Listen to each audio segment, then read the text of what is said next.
Olá, meus irmãos, sejam muito bem-vindos a mais um estudo da Igreja Presbiteriana Metropolitana de São Paulo. Para quem não me conhece, eu sou o André, sou seminarista da igreja, trabalho junto com o reverendo Jonatas. E face à nossa atual situação da Igreja Metropolitana, onde estamos às vésperas de nos tornarmos igreja organizada, surge a necessidade de nós falarmos de um texto tão conhecido e tão propício para esses dias, para esses momentos específicos de organização, de eleição, que é a carta de Paulo a Timóteo, onde fala das qualificações dos bispos e dos diáconos. 1 Timóteo 3, de 1 a 13. Eu farei a leitura e depois disso eu gostaria de explorar esse texto com os irmãos, mostrando que é um texto que fala, sem dúvida, sobre as qualificações do presbítero e do diácono, mas ele tem aplicações mais amplas e não específicas a um momento da igreja. Eu gostaria de mostrar para vocês, à luz de outros textos também, de que essas qualificações, todos aqueles adjetivos apresentados ali, eles dizem respeito a todos nós. E não é a todos nós no sentido de os que vão eleger e os que serão eleitos, ou aqueles que vão votar e os que vão receber os votos. Mas todos nós temos responsabilidades diante daquele texto ali. Eu gostaria de ler então, e em breve após a leitura, a gente começa a exposição e explicação do texto. Diz assim a palavra de Deus. Fiel é a palavra. Se alguém aspira ao episcopado, excelente obra almeja. É necessário, portanto, que o bispo seja irrepreensível, esposa de uma só mulher, temperante, sóbrio, modesto, hospitaleiro, apto para ensinar, não dado ao vinho, não violento, porém cordato, inimigo de contendas, não avarento, e que governe bem a sua própria casa, criando seus filhos sob disciplina, com todo respeito, pois se alguém não sabe governar a própria casa, como cuidará da igreja de Deus? Não seja neófito, para não suceder que se ensoberbeça e incorra na condenação do diabo. Pelo contrário, é necessário que ele tenha bom testemunho dos de fora, a fim de não cair no opróbrio e no laço do diabo. Semelhantemente, quanto aos diáconos, é necessário que sejam respeitáveis de uma só palavra, não inclinados a muito vinho, não cobiçosos de sorte da ganância, conservando o mistério da fé com a consciência limpa. Também sejam estes primeiramente experimentados, e se mostrarem irrepreensíveis, exerçam o diaconato.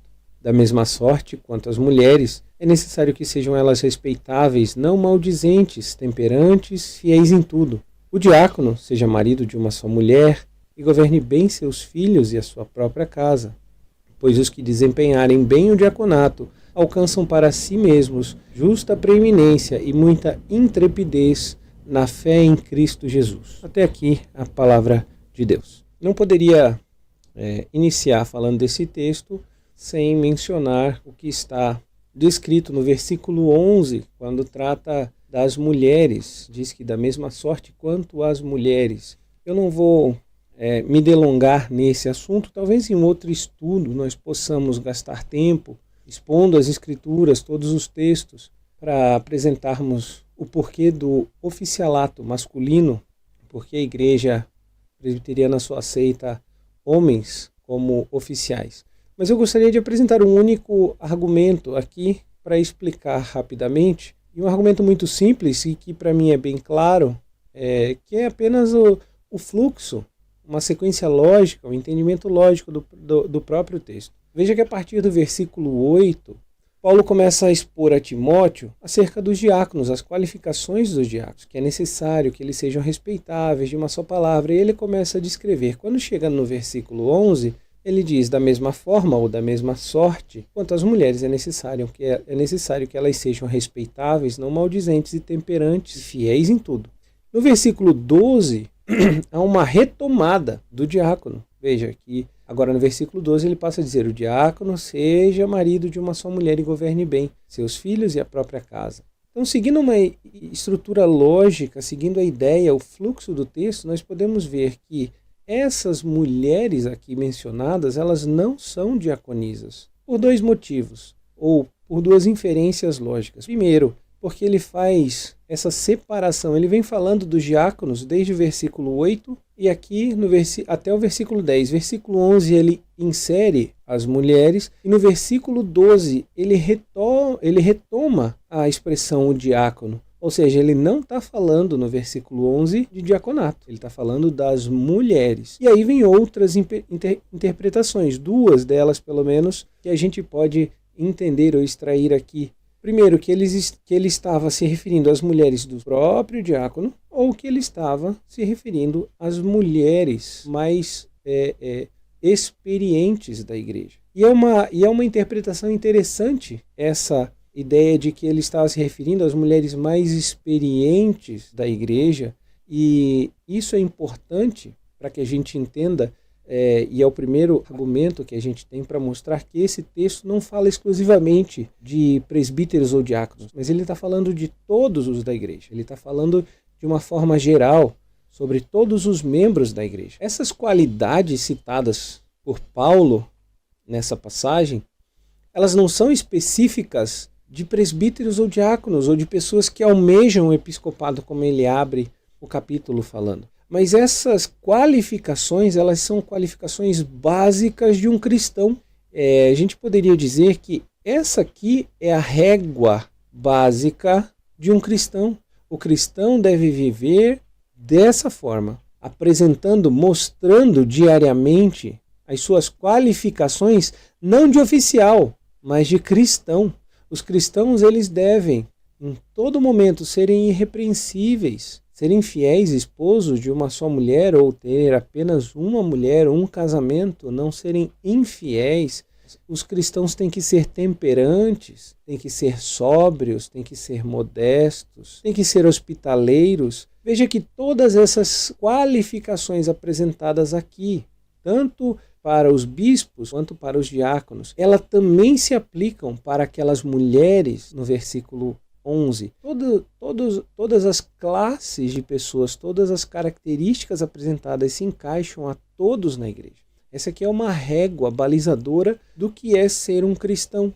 Um cristão deve obrigatoriamente aplicar ou ter como demonstração da sua fé, da sua crença, essas qualificações. Veja que quando eu digo isso, eu não estou dizendo que todos nós temos que ter em alta medida todas essas qualificações da hospitalidade, da temperança, né, do bom governo, mas todos nós temos que, em algum grau, apresentar essas qualificações. Veja que ele faz o parêntese no versículo 11, ou ele acrescenta a mulher aqui no versículo 11, mas veja que lá em Tito, e vamos olhar para Tito, capítulo 2, Paulo está instruindo Tito acerca de várias pessoas da igreja. Veja comigo lá a partir do versículo 1, ele diz: tu, porém, fala o que convém a sã doutrina. E ele começa falando acerca dos bispos, ou dos anciãos, ou dos homens idosos. Ele diz: quanto aos homens idosos, sejam temperantes, respeitáveis, sensatos, sadios na fé, no amor e na constância. Veja agora o versículo 3 do capítulo 2 de Tito. Ele acrescenta mais alguém aqui. Ele diz: quanto às mulheres idosas, semelhantemente, que sejam sérias em seu proceder, não caluniadoras, não escravizadas a muito vinho, sejam mestras do bem, a fim de instruírem as jovens recém-casadas a amarem a seu marido e a seus filhos, e a serem sensatas, honestas, boas donas de casa, bondosas, sujeitas ao marido, para que a palavra de Deus não seja difamada. Veja que Paulo usa as mesmas qualificações que ele apresentou lá em 1 Timóteo 3, falando exclusivamente dos bispos ou dos oficiais, mas aqui ele não está aplicando aos oficiais, embora a palavra bispo, apresentada lá em Timóteo, tem a mesma implicação dos homens idosos aqui. Porque o bispo, a ideia de bispo ou de presbítero, era um ancião, alguém já experimentado, alguém experiente, tanto na fé quanto na vida. E aqui ele fala sobre os homens idosos. Depois ele fala sobre as mulheres idosas.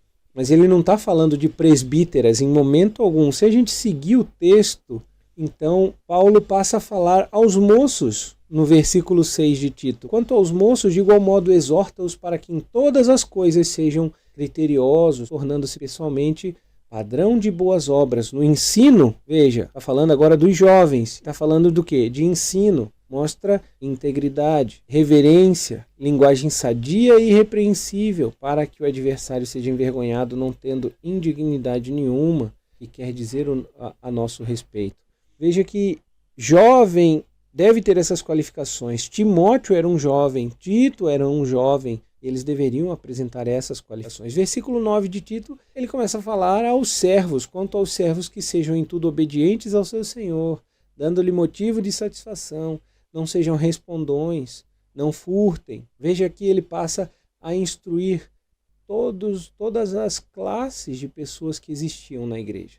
De modo que, voltando para o texto de 1 Timóteo, nós precisamos, diante de uma eleição de oficiais, nos debruçarmos diante desse texto e analisarmos todas as opções que temos para indicar para os oficiais e para elegermos à luz desse texto, sem dúvida nenhuma, porque há uma indicação.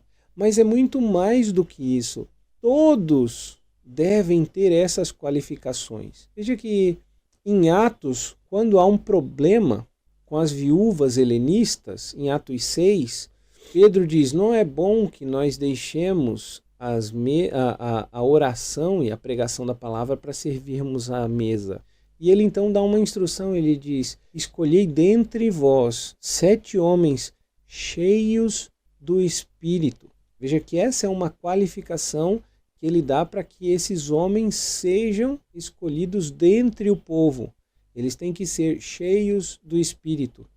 E na sequência, existem vários nomes pronunciados, ou seja, dentre todos, alguns foram escolhidos. Veja, eleição. Da mesma forma, a gente pode ver a escolha de Matias. E é interessante na escolha de Matias para substituir Judas, o discípulo traidor, porque há uma menção de Matias apenas na escolha, mas não há uma descrição de Matias. Veja lá que em Atos, no capítulo 1, quando Pedro sugere preencher a vaga, e ele fala acerca de Judas e tudo mais, mas a partir do versículo 23, veja só, então propuseram 2, José, chamado Barsabás, cognominado Justo, e Matias, e orando disseram, tu, Senhor, que conheces o coração de todos, revela-nos qual destes 2 tens escolhido para preencher a vaga neste ministério e apostolado do qual Judas se transviou, indo para o seu próprio lugar. E os lançaram em sortes, vindo a sorte a recair sobre Matias, sendo-lhe então votado lugar com os 11 apóstolos. Veja que a característica de uma pessoa é apresentada como justo. E interessante que é apresentada a José. A descrição aqui diz que de todos propuseram 2 nomes. José, cognominado Barsabás, ou chamado Barsabás, cognominado Justo, e Matias. Não há nenhuma referência às qualificações de Matias, perceberam? Mas, no entanto, José, chamado Barsabás e cognominado Justo, está ali qualificado. O que isso significa? Significa que existe uma régua mínima para ser cristão. Não precisou apresentar as qualificações de Matias ali. A partir de quando a gente lê que José era o justo, nós entendemos que Matias também tinha essa qualificação de justo e tantas outras, assim como José também tinha. Quando o texto apresenta a qualidade de um, mas outro é que é escolhido, significa que todos eles tinham as mesmas qualificações, ou o escolhido também tinha a qualificação de justo apresentada por José. Isso mostra-nos que antes de nós nos preocuparmos em sermos oficiais, os homens da igreja têm que se preocupar em ser cristãos, têm que se preocupar em fazer a sua função de cristão. As mulheres, sejam jovens ou sejam idosas, elas não têm que lutar para aceitar o oficialato feminino ou não, mas elas têm que trabalhar na obra de Deus. As mais experientes que instruam as mais jovens a cuidar da sua casa, a amar o seu marido, a cuidar dos seus filhos, como nós lemos lá em Tito. Essas qualificações dadas por Paulo a Timóteo acerca dos oficiais, volto a repetir, é uma régua balizadora do que é ser um cristão. Diante de uma eleição para oficiais, seria razoável que todos os homens da igreja apresentassem essas qualificações. Seria razoável que todos os homens da igreja tivessem minimamente essas qualificações e estivessem aptos a participar. Sempre há quem se destaca em uma ou outra característica, mas todos têm que estar preparados em todo e qualquer momento. Toda eleição existem possibilidades de escolher A ou B. Nós cremos que Deus conduz as eleições e escolhe os que Ele determinou. Mas para frente terão outras eleições. Aqueles que não puderam concorrer ou que não foram eleitos, que continuem buscando a santidade cristã de acordo com esse texto, as qualificações desse texto, para que na próxima eleição eles possam então ser indicados e ser eleitos, se for assim da vontade de Deus. Aquele que hoje está impossibilitado, aquele que hoje não ganha, não desanime, mas permaneça, porque isso não é uma qualificação para um cargo, mas é uma qualificação para ser cristão. As mulheres não briguem para exercer oficialato, para tentar buscar argumentos que mostrem que elas devem exercer cargo de oficialato na igreja, mas elas busquem ser cristãs, ser piedosas, edificar o corpo de Cristo, demonstrar todas essas qualificações que não são de oficiais, mas são de cristãos, no corpo de Cristo, para a edificação do corpo de Cristo. E eu gostaria de apresentar o último texto, que está lá em Romanos, a partir do versículo 3, quando Paulo fala aos romanos acerca dos dons proferidos ou dos dons dados pelo Espírito. Diz assim: porque pela graça que me foi dada, digo a cada um de vós, que não pense de si mesmo, além do que convém. Antes, pense com moderação, segundo a medida da fé que Deus repartiu a cada um. Porque assim como num só corpo temos muitos membros, mas nem todos os membros têm a mesma função, assim também nós, conquanto muitos, somos um só corpo em Cristo e membros uns dos outros, tendo, porém, diferentes dons, segundo a graça que nos foi dada. Veja agora a descrição. Se profecia, seja segundo a proporção da fé. Se ministério, dediquemo-nos ao ministério. Ou o que ensina, esmere-se em fazê-lo. Ou o que exorta, faça-o com dedicação. O que contribui, com liberalidade. O que preside, com diligência. Quem exerce misericórdia, com alegria. Veja que Paulo fala de vários dons, de várias qualificações, de várias características, e ele não está determinando aqui homem, mulher, oficial, presbítero ou diácono. Ele está falando do corpo de Cristo. Ele diz o corpo de Cristo. Cada um tem a sua característica. Como eu disse no início, nem todos apresentam com potencialidade todas essas qualificações, mas todos têm que, em algum grau, demonstrar a sua vida cristã, o seu chamado para serem servos de Deus com aquelas qualificações. O dom é dado a cada um e ele exerce de acordo com o dom que recebeu. Então, por isso que Paulo aqui aos Romanos fala que aquele que ensina, esmere-se em fazê-lo. O que exorta, faça com dedicação. O que contribui, com liberalidade. Aquele que preside, com diligência. Quem exerce misericórdia, que faça com alegria. Porque cada um tem um dom específico onde tem potencializado essa característica, essa qualificação para a edificação do corpo. Tanto homens quanto mulheres. Meus irmãos, mais uma vez eu retorno ao texto de Paulo a Timóteo, enfatizando e repetindo mais uma vez, para que latente na mente de vocês, de que embora esse texto esteja falando sobre as qualificações dos bispos e diáconos ou dos presbíteros e diáconos, na verdade, esse texto ele é muito mais do que uma aplicação para os presbíteros e diáconos. Ele é uma aplicação para sermos crentes. Os cristãos têm que apresentar todas essas qualificações. E os homens, quando houver um momento de eleição, então eles estarão aptos a concorrerem aos cargos de oficialato, de presbiterato e diaconato, porque eles já exercem esses dons, eles já apresentam essas qualificações no corpo de Cristo, na vida cristã, no dia a dia. Se você, meu irmão e minha irmã, não tem exercido ou não tem apresentado essas qualificações descritas aqui por Paulo, é bom que você medite nessa palavra, que você busque a Deus, que você peça a Deus que lhe dê sabedoria para entender a palavra, que lhe dê mais alegria em servi-lo com os dons que Deus te deu. As mulheres mais experientes que orientem as mais novas, as mulheres que têm o dom do ensino que ensinem as mais novas, que ensinem na igreja as crianças, que exerçam o seu dom de ensino. As mulheres que têm o dom de misericórdia que façam com alegria na igreja.